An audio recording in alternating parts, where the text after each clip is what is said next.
Eh bien, salut tout le monde, j'espère que vous allez bien, c'est YouByCat et c'est un plaisir de vous parler aujourd'hui. Et aujourd'hui, je vais vous parler de 3 astuces Kama. 3 astuces Kama facilement réalisables sur tous les serveurs, que ce soit en monocompte ou en multicompte. Voilà, c'est des astuces Kama qui peuvent plaire à tout le monde et c'est pourquoi j'ai envie de faire cette vidéo. Donc là, je fais cette vidéo en contrepartie de la précédente, car sur la précédente, j'avais parlé d'une astuce Kama, donc c'est ma plus grosse astuce Kama, qui pour moi me rapportait beaucoup. Mais bon, cette astuce, c'était selon moi. Et comme voilà, celle-ci représentait beaucoup, genre il y avait beaucoup trop de choses à faire, il y avait beaucoup trop d'investissements et il y avait beaucoup trop de contraintes, plein de personnes ont été déçues de la précédente vidéo. Et c'est pourquoi aujourd'hui je vous présente cette vidéo et j'espère en tout cas qu'elle va vous plaire. Du coup on va commencer directement. Première astuce Kama, je vous la présente, donc la plupart des gens la connaissent, ça il n'y a aucun souci, tout le monde va dire ouais mais mec elle est super connue. Mais sur cette astuce Kama, il y a plein de gens qui font une erreur. Plein de gens qui font une erreur fondamentale et qui font perdre énormément de bénéfices. Je vais m'expliquer. Du coup, pour ceux qui ne savent pas, voilà, vous vous rendez en -10, -11, donc la forêt des arachnides, forêt sombre, et vous parlez à ce PNJ. Pour accéder dans ce mini donjon, il va vous falloir 10 fers. Donc une fois dans le donjon, ce que vous allez devoir faire, c'est voilà, faire le donjon, il n'y a rien de compliqué. Donc ce donjon, il est composé de quoi? Il est composé de petits abras, tu vois, il n'y a rien de difficile. Arrivé à la dernière salle, vous allez tomber face à un coffre de DD. Comme je vais vous montrer, donc là, voici le coffre des DD. Et le but, ce sera d'obtenir des pyrrhutes et des rutiles. Donc là, sur la grille, c'est 34 000 la pyrrhute et 24 000 le rutile. Sauf que tout le monde fait une erreur, comme je vous l'avais dit tout à l'heure, une erreur fondamentale. Les gens lancent le combat à 8. Mais le problème, c'est que ils ont mis une limitation de drop de rutile et de pyrrhute possible. Je m'explique. En résumé, quand vous allez faire le donjon à 8, il y a seulement 3 rutiles et 3 pyrrhutes qui vont tomber. Car on ne peut pas dropper plus de 3 rutiles ou 3 pyrrhutes dans le même combat. En résumé, le but ce serait de séparer votre team en 3.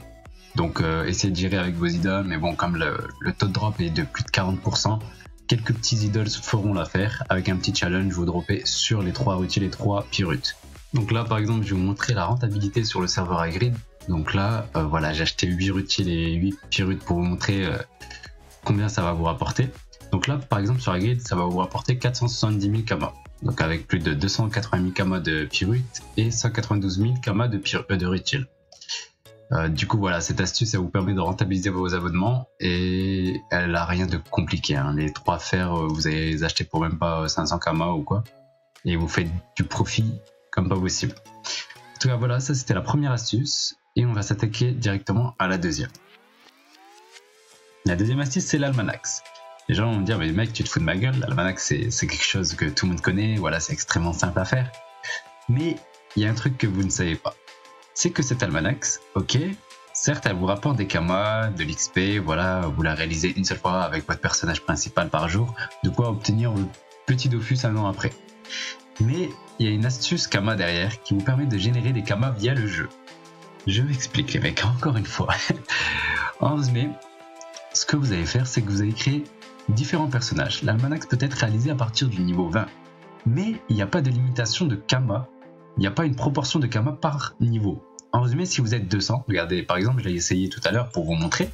Enfin, j'avais un doute sur le coup. Par exemple, là, je l'ai fait avec un niveau 190 ou 180, je ne sais plus. Non, 172, c'est exactement. Le mec, il se rappelle même plus des personnages. Du coup, là, je l'ai fait avec un niveau 72 et elle m'a rapporté 1500 Kama, donc c'était des houblons que t'achetais à 20 Kama les 20, un truc comme ça.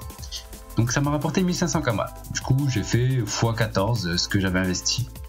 Ça, il n'y a pas quelque chose de spécial.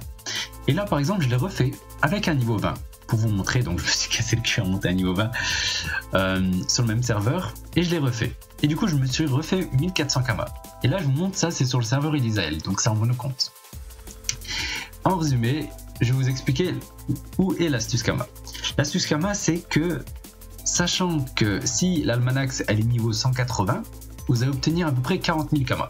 Donc quand ça va de 180 à 190, voire même 200, je sais plus s'il y a des almanax 200, mais bref, vous allez obtenir entre 40 000 voire 50 000 Kama par personnage. Imaginez-vous le faire avec plusieurs personnages niveau 20. En résumé, ce que vous avez juste à faire, c'est créer plusieurs personnages, les monter niveau 20, comme vous aurez XP x4, ça va aller super vite, vous faites l'almanax. La ressource, normalement, elle coûte toujours 10 fois moins cher que ce que vous pourrez trouver, enfin, par rapport au gain que vous pouvez avoir via le PNJ. Et du coup, vous serez toujours rentable, mais énormément. Genre, ça, c'était une de mes précédentes astuces Kama sur le serveur Elisael. Genre, je créais 5 personnages sur mon compte.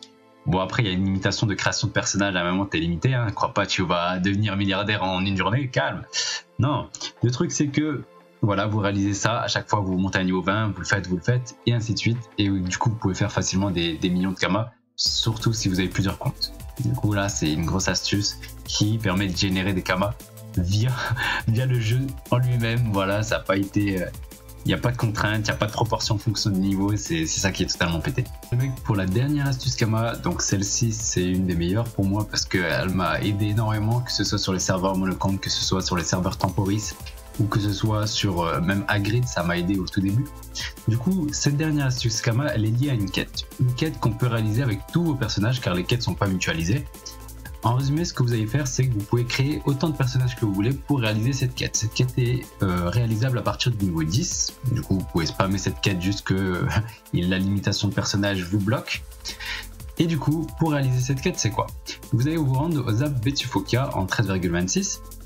Du coup, je vais vous mettre en fin de vidéo comment faire pour rusher assez rapidement au Zap en moins de 2 minutes. Mais bon, on va pas s'attarder sur ça. Donc là, pour le PNJ, vous avez parlé à Océane, c'est le PNJ qui se trouve au niveau du Zap. Du coup, Océane, elle va vous attribuer une quête qui s'appelle Promenade sur les quais. Et du coup, cette quête, elle consiste en quoi? C'est découvrir différentes maps. Et en échange, elle va vous donner des pinces de crabe qui coûtent assez cher sur un peu tous les serveurs. Donc, elle va vous dire de découvrir, je crois, une dizaine ou une quinzaine de maps. Ça vous prend même pas 5 minutes. À réaliser, c'est extrêmement rapide, donc les maps elles vont se trouver souvent autour du Zap ou près des API. Du coup, une fois que vous avez réalisé cette quête, juste arriver à la dernière map que vous aurez à découvrir, vous allez obtenir directement les récompenses sans même besoin de revenir voir le PNJ. Du coup, les récompenses, c'est les 5 pinces de crabe. Donc là, sur Hagrid, à peu près 17 000 Kama. Le billet sur Hagrid, par exemple, il coûte 34 000 Kama, mais ce que je vous conseille, c'est de crafter le billet, ne pas vendre les pinces directement. Vous craftez le billet mineur pour à peu près, vous faites la quête avec plusieurs personnages, du coup vous allez avoir un bon stock de pinces et du coup vous craftez plusieurs billets. Les billets ils partent comme un petit pain et du coup ça vous fait une rentabilité, surtout quand vous êtes bas niveau ou que vous êtes sur un monocompte. Et du coup cette quête, voilà, vous pouvez aller réaliser sur tous vos personnages, sur tous vos comptes. Et du coup voilà, vous pouvez générer vos pinces sans problème, sans même besoin de faire de combat, et du coup c'est super rentable. Par exemple là je vais vous montrer sur le serveur Elisael, je me suis connecté sur Elisael. Donc voilà, je me retrouve face à Océane. Donc Océane, je lui parle, tac, accepter, commencer la visite de Suvokia. Du coup, promenade sur les quais qui va se lancer directement.